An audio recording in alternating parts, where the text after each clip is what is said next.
Hi, this is Anna Marie, and today I wanted to reach out to my new homeschooling moms who requested that I show you some of the books that I'm using.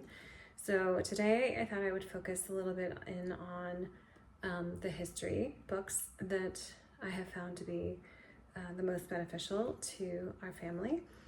I do a lot of history in general, but I have followed just like basic history texts to read, like stories for the children, which I think we all enjoyed more or less. First books, though, that I was introduced to that I found to be really good were the books, the Susan Weisbauer books. She is in charge of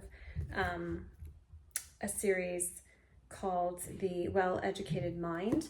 And so it's kind of classically based education, following the kind of trivium, the grammar, the logical, and then the rhetorical stages of education.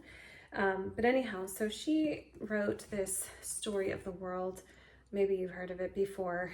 And so I started with this, and they're just simple, stories about this one particularly, ancient times.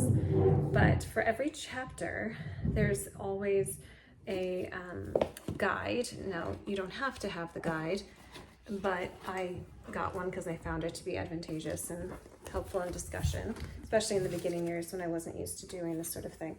But anyhow, so you have this guide, and it's an activity book, but there in here are questions, and you ask the kids to narrate back to you in their own words, what they heard. But you kind of prompt them to when you ask these questions and get the conversation going. So it's not just listening and then, we're done. But it's again, it's narrating it back, making sure that they understand who the main characters are. It's not a lot of memorization. It's just sort of talking about things. And then you have the opportunity to do some activities. So there could be a coloring page or a map that you have to trace the geography of whatever you're talking about. So if it's ancient Egypt, you're doing the Nile River and whatever. So it kind of ties everything together really nicely.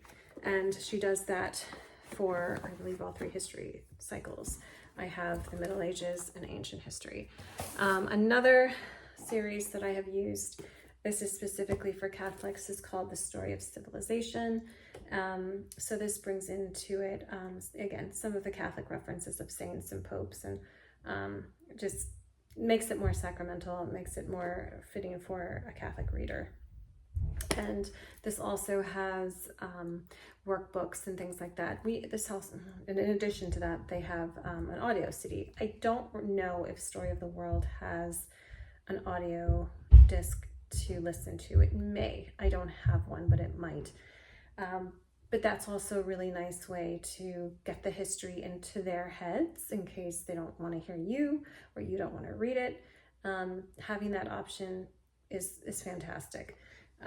I did use it from time to time, but honestly, I liked reading it more than, playing it. So that's what we did.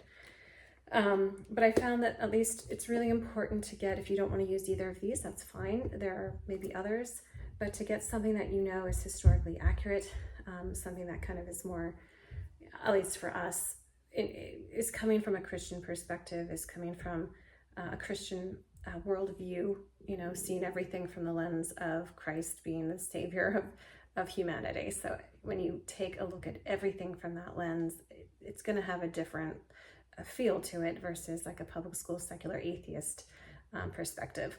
So anyhow, these are the two that I would recommend. Outside of that, we do read a lot of histories of just individuals through, we read about the different saints for the day, or we'll learn about just a person in history from time to time.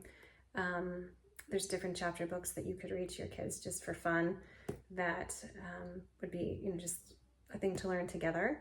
So it doesn't, again, have to be necessarily a history, but if you say you want to learn, you're focusing on ancient times, you can learn about ancient Roman, people, or a specific person like, Caesar, Augustus, or whomever you feel inclined to want to learn about.